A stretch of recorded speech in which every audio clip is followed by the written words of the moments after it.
11 players participate in a deadly game of Mafia where the winner will take home a lot of money. Using only their wit and reasoning, the players will do their best to survive. The story takes place in Moscow in the year 2072. The Game Master officially launches the 57th season of the TV game show called Mafia. Before the game begins, he explains the rules to the participants. In this game, 11 people are sitting while facing each other in a high-tech room. Out of the 11, 9 of them will be civilians and 2 will be the mafias. Just like in the classic Mafia game, at nightfall, the mafias will choose someone to eliminate. Then, when the sun rises, the remaining players will decide and vote for whom they think are the mafias. During the voting session, the person with the majority of the vote from the participants will be eliminated. Therefore, the winning condition for the civilians is to eliminate the 2 mafias. On the other hand, the mafias will need to pretend to be a civilian until the end of the game without getting eliminated to win. However, if in any case that 1 civilian and 1 mafia are left for the last round, the mafia will automatically take the victory. The grand prize of the game is 1 billion Russian rubles. But of course, there is always a twist. The people that are chosen to be eliminated will be really killed by the things they fear most. After explaining the rules, the participants are given the barcodes that will tell them if they're a civilian or a mafia. When the game begins, the Game Master introduces the participants. First is Luca, an 85-year-old billionaire who built his investments out of gambling. For the same reason, he joined the Mafia to give the last gamble of his life. Luca has 4 spoiled grandchildren who are just waiting for him to die so they can get their inheritance. But Luca put in his will that if he were to die in the Mafia, his grandchildren would get nothing. Next is Eli, a 38-year-old engineer who's been diagnosed with incurable thyroid cancer. With a few months left to live, Eli is afraid that he will die without leaving his family enough money to support themselves. Because of this, he decided to join the Mafia game. His wife tried to talk him out of it, but he is determined to risk his life to bring a better life for his family. Then there are the 2 prisoners named Butcher and Ivan. Butcher is the typical tough guy who wants to seek revenge on the people who put him in prison. Unlike Butcher, Ivan is a teenager who claims that he was framed for a crime he did not commit. But instead of the money, the 2 are promised to be released from prison if they win. Moving on, we see a guy named Konstantin, a clairvoyant who works as a consultant. Also, a ballerina named Marie decides to be part of the game. Then there goes Peter, Marie's diehard fan, who will do everything for her. The 8th participant is Walter, an ex-military officer. In addition, there's also a sophisticated woman named Laura. Another player is Kieran, who just signed up to prove to his friends that he has the guts to join the Mafia. And lastly, an orphan named Kate, who wants to know about her past. After the introduction, the game finally begins and all the players are trying to convince each other that they are civilians. Afterward, a 10-minute countdown appears above them. Within the given period, the Game Master orders the participants to eliminate 1 player who they think is a mafia. As the timer begins, the family and friends nervously watch on their television, worrying about their loved ones on the game. Marie suggests that they should use their limited time wisely. She asks Konstantin if he has an opinion, but the man decides to abstain for the first round. Due to this, Marie decides to take the initiative by telling the group that she thinks Kieran is one of the mafias. Peter immediately seconds Marie's claim. Just then, Butcher remembers Marie as a ballerina he once saw on TV back in prison. He also remembers Peter's face and tells the group that the 2 of them are a couple. Hearing these claims, Marie starts to get emotional. As it turns out, Marie is a 24-year-old famous ballerina and Peter is her #1 fan. Because of an accident during a rainy day, her legs got damaged. This caused her dancing career to fail. Wanting to get back her career, Marie decided to have an operation to have synthetic legs. However, the cost of the prosthesis and the operation itself is too high for her. Just then, she saw the advertisement for the Mafia game and took interest in it. As for Peter, he signed up for the game after knowing that Marie will join. Kieran, however, still doubts their relationship and asks if Peter really knows Marie outside of the game. Peter then confirms it, but he insists that the two of them are not working together. Marie gets upset and lashes out at Peter, saying that she's tired of him for always stalking her. With the claim of Marie and Peter teaming up to win, Marie gets nominated for elimination. As the participants start casting their votes, Peter convinces them to vote for him instead. However, the voting ends with Marie garnering 6 votes. This makes her panic, and she insists that she's not a mafia. And this is proven to be true when the Game Master reveals that Marie is a civilian. Pitifully, she accepts her fate and wishes luck to everyone. At this time, she is locked in her seat and taken inside the orb that looms above the participants. Peter tries to get out of his seat to help Marie, but fails. Inside the orb, Marie dozes off. Later on, she finds herself in the woods during a stormy night. Because of the accident that happened to her, Marie formed a fear of rain and lightning. As she runs through the woods, the lightning keeps on chasing her.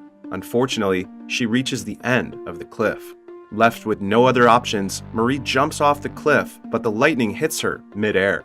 As she dies in her nightmare, Marie's body also disintegrates inside the orb. After that, the game continues, and the Game Master announces that the first nightfall will now commence.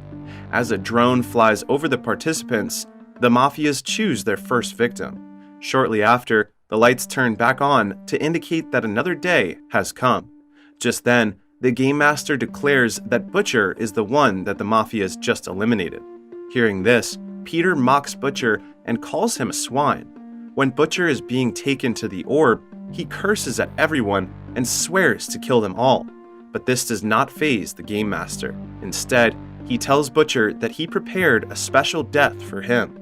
2 weeks ago, Butcher underwent a psychological evaluation where he was asked about his greatest fear.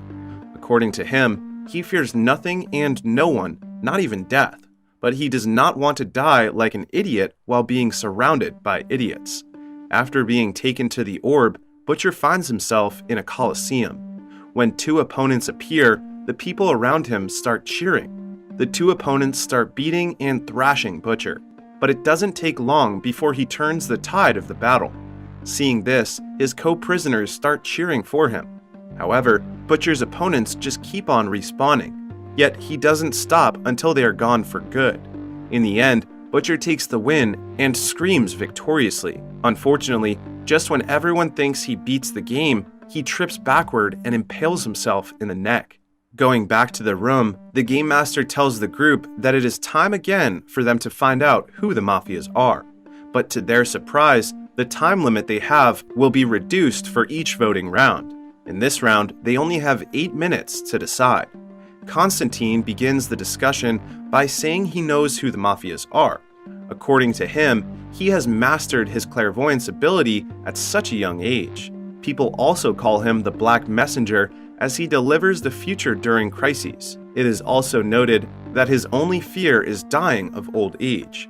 Continuing the discussion, Constantine declares that Peter is one of the Mafias. Hearing this, Peter argues that if he knows the truth, he should not have let Marie die. But Constantine responds that he wants the money for himself, so he has no problem sacrificing other civilians for his goal. Because of this thinking, Peter accuses Constantine of being a Mafia as well. The voting then begins with Peter and Constantine as the suspects. After the session, Constantine gathers 3 votes while Peter gets 6. However, Peter is not worried at all because he wants to die and follow Marie in the afterlife. After the revelation that he is a civilian, he's taken inside the orb. Peter starts to dream of waking up in the ocean. Having a great fear of water, he tries to row his way back to the land. But a hole suddenly appears on the boat. When he tries to cover it, his hands get cut. To make matters worse, sharks start coming his way upon smelling his blood. Thinking quickly, Peter stabs one of the sharks with a broken paddle. This causes the other sharks to get attracted to its blood and feast on it. Seeing this, Peter takes the opportunity to swim away. But as he's nearing the land, the island disintegrates into the air and Peter dies in the sharp teeth of the sharks. Yet he dies with a smile upon seeing Marie moments before his death. Meanwhile, the Game Master gives the players another chance to pinpoint a Mafia, before another nighttime comes. Having only 6 minutes to discuss, Walter begins the next round. At this time, he reveals to the group that Ivan killed 2 of his friends after they crashed into a wall because he was drunk driving. However, the fact is that it is not Ivan driving the car, but another guy friend of his. Luckily for him, Ivan was rescued by a woman, but his luck ran out after the parents of his friend pinned him for the crime to save their son. With 2 counts of murder, Ivan is afraid of dying in prison. Ivan insists that he's innocent and that he was just framed. Laura then scolds Walter for targeting Ivan. Ivan thanks the woman and realizes that he is familiar with her face, but she quickly dismisses it. As time passes by, Walter tells everyone to just vote quickly. However, he is the one that gets voted out because of his attitude. Walter is a 45-year-old ex-military officer who joined the Mafia game to know if he deserves to live or not. After a failed mission that causes the death of the young recruits, Walter succumbs to depression. So he is here to let fate decide for his life. When taken inside the orb, he gets to relive the moment he lost his soldiers because this is the most terrifying thing in his life. There, he tries his best to warn his men and save them, but fails. His nightmare ends with him accepting his death with full honor as the soldier he is.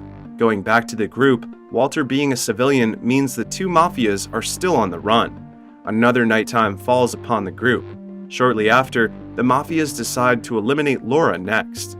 Laura, who looks sophisticated on the outside, turns out to be an alcoholic woman. Because of this vice, she lost her family and career. Despite wanting to end her life, Laura couldn't dare to do so, until one night she witnessed an accident. It turns out that Laura is the woman who saved Ivan's life back then, but his friend's parents forced her to testify against Ivan in court. With this revelation, the young man finally gets relieved that he's now proven innocent after all. Ivan then tells Laura that he forgives her for what happened. Hearing this, Laura accepts her death with open arms. Having a fear of heights, she died in a plane accident. The game continues, and the Game Master gives the participants only 4 minutes to discuss and decide. With just the 6 of them remaining, every vote is starting to get crucial. But Constantine just casually tells the group that they should vote out Ivan. After saying that, he cryptically tells Kate to jump out of her fears, and when she sees a triangle light, she must go there to find the exit. Puzzled, Kate states that his prophecies confuse her. Kieran diverts the topic back to the game and says he doesn't trust Constantine. On the contrary, Eli says Constantine is more trustworthy than Ivan. He also points out that Kieran and Kate seem to be cooperating since the beginning. This is because the 2 of them always have the same vote every session. Constantine interrupts them and insists they should vote for Ivan right now. But Ivan tells the group that he feels that Eli is one of the mafias instead. With all the considerations laid out, the 6 participants start voting. Ivan gets 3 votes for Constantine, Luca, and Eli. Constantine, on the other hand, gets 2 from Kieran and Kate. And lastly, Ivan stands with his opinion and votes for Eli. Although Ivan has the highest number of votes, the Game Master points out that 3 is not the majority number of votes for 6 people. For one person to be eliminated in this round, he or she must receive 4 votes. Due to this, the voting session is repeated with only Ivan, Constantine, and Eli as the suspects. The 3 of them stick with their prior votes, but Luca changes his vote from Ivan to Constantine. The current standing now is Constantine with 3 votes, while Eli has 1. To everyone's surprise, Constantine votes for himself to be eliminated and is revealed to be a mafia. Inside the orb, Constantine dies of old age, but while dying, he laughs at the Game Master, saying that he manages to cheat on him. As it turns out, dying of old age is not Constantine's greatest fear, but his greatest desire. However, this doesn't disturb the Game Master even just a little bit. Nighttime falls again, and this time, Ivan is the one who gets eliminated by the Mafia. Kate feels sorry for him, but Ivan says what's important is that his name gets cleared before he dies. It is an emotional moment when Ivan talks to his mom, who's watching the TV right now. After saying that he loves her, he is taken inside the orb where he finds himself back in the prison. There, Ivan imagines his mom on the seaside before he is shot to death. When the game continues, Luca points out that 3 out of the 4 of them should have a unanimous vote to eliminate someone. Just then, Eli tells Luca that Kieran and Kate must be a couple. In fact, Kieran got to know Kate outside of the bar shortly after he signed up for the game. Even if the two had just met, Kate became comfortable immediately with him already. Facing Luca's question, Kieran admits that he met Kate last night, but he doesn't expect that she will be one of the participants too. Hearing this, Luca realizes that either he or Eli will be the next one to be voted out. However, the time runs out and the 4 of them fail to cast their votes. Because of this, the game chooses a random player to be eliminated. And the unfortunate participant is Kate, who is a civilian. When she is about to be taken into the orb, Kieran manages to get out of his seat and holds on to hers. Inside, Kieran and Kate find themselves standing on a fragile glass. After waiting for the right moment, he runs to her and they jump together. The two land in a desert and see a triangle light coming from a rocky mountain. That is when they realize that this is what Constantine told Kate earlier. The jumping and the triangle light are part of Kate's fear. Remembering what Constantine said about the triangle light being the exit, Kieran and Kate make their way there. However, snakes, Kate's another fear, start chasing them.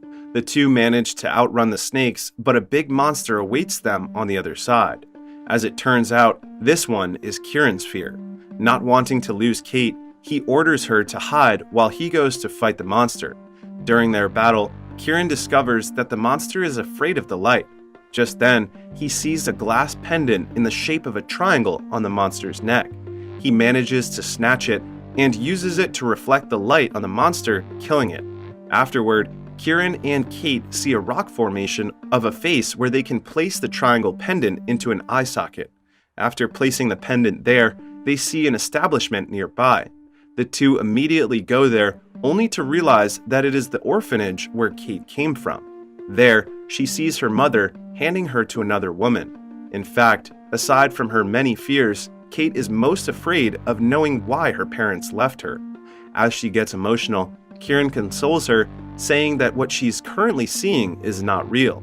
And he also promises her that they will find the answer to her question together. Just then, their surroundings disintegrate and they finally come face to face with the Game Master. It is revealed to the two that Constantine is not just a mafia, but an employee of the Game Master. Using Kieran and Kate, Constantine planned to destroy the game by showing the public how they could beat it. However, the Game Master points out that Constantine failed. Just then, he shows Kieran and Kate that they are still inside the orb. What they are seeing in front of them is another dream created by the Game Master, so he can talk to them. But he's not angry with them beating the game. Instead, he thanks them for giving a love story for the audience to enjoy. Due to this, the rating of the 57th season of Mafia game greatly rises. Therefore, he will let the two live, but he warns them not to do anything to destroy the game again. Meanwhile, back in the room, since the only players left are one civilian and one mafia, the mafia automatically wins. Eli, who turns out to be the last mafia, goes home to his family. He now feels secure and comfortable that when he dies, his wife and 2 children will have enough money to start over. 10 months later, he passes away. On the other hand, Luca finally decides to disinherit his grandchildren. Instead, all his fortunes will go to the orphanage where Kate came from. Also, Ivan's mom receives flowers for random people every day in commemoration of her son. Kieran and Kate then visit Constantine's grave, thanking him for saving their life. Kate points out that although they were successful on that part, the Game Master is still not defeated. At this moment, Kieran tells her that the game is not yet over. The movie ends with Kieran signing up for another Mafia game. This movie feels like different writers pitched several stories, and the producer wrapped it up into one movie. The concept and execution of how people will die in the game are good, but the storyline itself feels messy and all over the place. Also, for a death game, the characters seem to have no sense of danger and are pretty chill about it. The ending sets up part 2 of this movie, which looks promising since the main character now has the motivation to beat the game. But Mafia the Survival Game really lacks a lot of punch as a film.